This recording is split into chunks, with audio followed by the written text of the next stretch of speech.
آج معلوم ہوا کہ جعفر پاشا میں کشف و کرامات بھی ہے. مجھے ابھی کسی نے واٹس ایپ پر بھی جایا کہ جو اس وفد کی قانون کی تائید میں آ رہے ہیں، جو بڑی بڑی باتیں کرتے ہیں، خواجہ اجمیری کے آستانے سے ان کا تعلق ہے، جعفر پاشا کی تقریر کو لائیو بیٹھ کر دیکھ رہے تھے. تو معلوم ہوا ان کو بھی بڑا ڈر ہو گیا ہے کہ اب حیدرآباد سے احتجاج بلند ہوگا. ارے جو تم خواجہ اجمیری کے آستانے کے ذمہ دار ہونا، میں پارلیمنٹ میں انشاءاللہ تعالی خواجہ ایکٹ کے ترمیم کا ایک بل لاؤں گا اور پرائیویٹ ممبرز بل لا کر کہوں گا کہ تم نہیں بنو گے، اس میں پسماندہ کو کسی کو بنانا پڑے گا.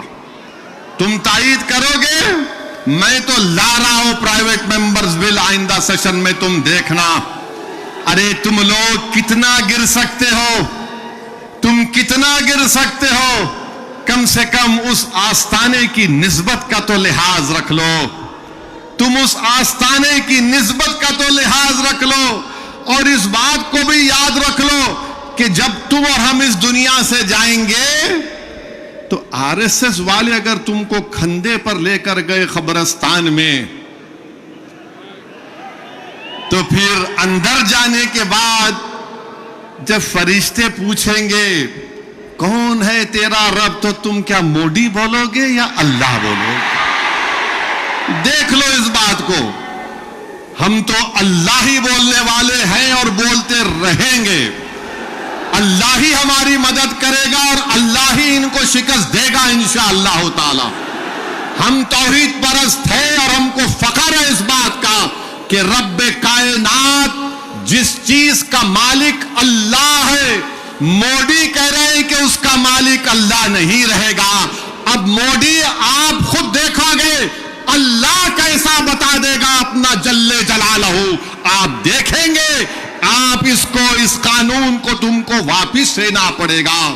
جس طرح ہمارے کسان بھائیوں نے ہم کو راستہ دکھایا، ہم اسی راستے پر احتجاج کریں گے.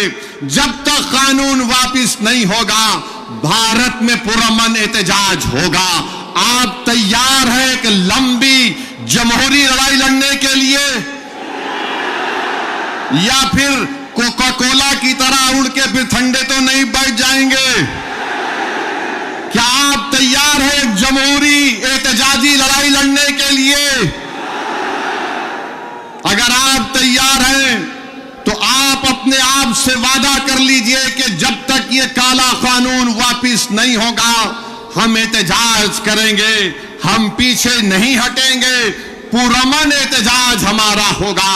یاد رکھو میرے عزیز دوستوں اور بزرگوں، ہم اللہ جس زمین کا، جس جائیداد کا مالک ہے، اس کی حفاظت کے لیے آگے بڑھ رہے ہیں. ہم اللہ کے گھر کی حفاظت کے لیے آگے بڑھ رہے ہیں. ہم اولیاء اللہ کے آستانوں کی حفاظت کے لیے آگے بڑھ رہے ہیں. ہم اپنے عیدگاہوں کی حفاظت کے لیے آگے بڑھ رہے ہیں. اور یاد رکھو انشاءاللہ تعالی اللہ ہماری اس کوششوں کو قبول کرے گا، اللہ ہمارے اس ایثار کو قبول کرے گا. ہم جو کچھ بھی کر رہے ہیں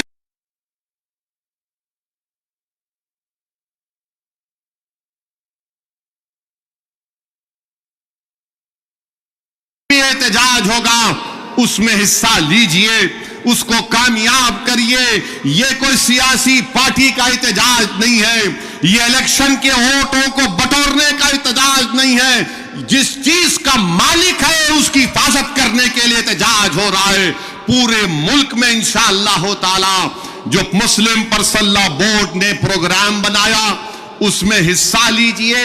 جو تاریخ کے دن آپ سے کہا گیا لائٹ بند کرنا، لائٹ بند کریں گے یا نہیں بند کریں گے؟ نہیں تو بولیں گے اماں 10 منٹ سیریل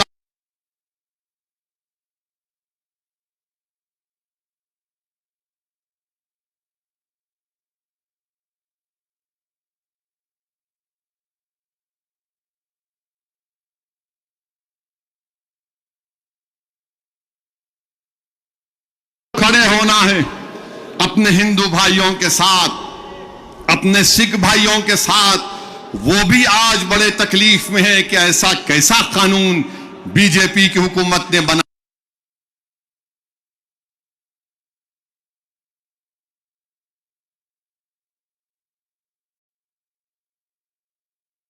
وہ ہمارے دینی بھائی ہیں میرے بھائی، خدا را ان کے بارے میں کوئی غلط فہمی مت رکھیے. میں آپ کو بتا رہا ہوں نریندر مودی نے اس ملک کو گمراہ کیا. میں اور عبداللہ صاحب ہم لوگ پارلیمنٹ کی کمیٹی کے ممبر تھے. Mister Abdullah, I am saying to the people of Hyderabad and to the people of India that during the deliberations of the joint working committee, the Bora community had come, Dawoodi Bora community had come to the committee along with King's Counsel Mr. Salve, Harish Salve, and they had given a representation. You remember, they wanted exclusion from the Waqf Act. They had clearly said, we have nothing to do with this bill. The Dawoodi Bora had clearly stated that in 1962 the Supreme Court has given them a definite definition of religious denomination. The Dawoodi Bora have said, if you remember, that they believe in the concept of Dail Mutlaq. And this Waqf bill goes contrary to that. It is part of their faith. میں نے یہ کہا کہ اپنے داؤدی بورا بھائیوں کی ایمانداری پر ہرگز شک مت کرو. نریندر مودی ہمارے اتحاد کو کمزور کرنا چاہتے ہیں. داؤدی بورا کے لوگ پارلیمنٹ کی کمیٹی کے پاس آئے تھے. لندن سے میاناز وکیل کنگ کونسل جناب ہریش سالوے صاحب کو لا کر پارلیمنٹ کی کمیٹی کے سامنے کہا کہ ہم 2024 کا قانون نہیں چاہیے, ہم کو وقف سے علیحدہ کرو. کیونکہ داؤدی بورا جو ایک شیعوں کی برانچ ہے, انہوں نے کہا کہ ہمارے پاس دائل اور مطلق ہے. ان کے جو روحانی پیشہ ہے مفدل صاحب, اللہ ان کو سلامت رکھے, وہ ان کی موجودگی میں کوئی متولی نہیں ہو سکتا. لکھ کر دیا انہوں نے کہ ہم کو اس وقف ایکٹ سے لینا دینا نیم کو نکال دو. تو یہ ان کو بلایا گیا, مودی نے بلایا ان کو, اور نریندر مودی نے کتنا گمراہ کن بات کی. بیٹھ کے کہا کہ میں نے 3 سال پہلے یہ بل بنا دیا, آپ لوگوں کو نہیں معلوم ہوگا, میں نے بھیجا دیا.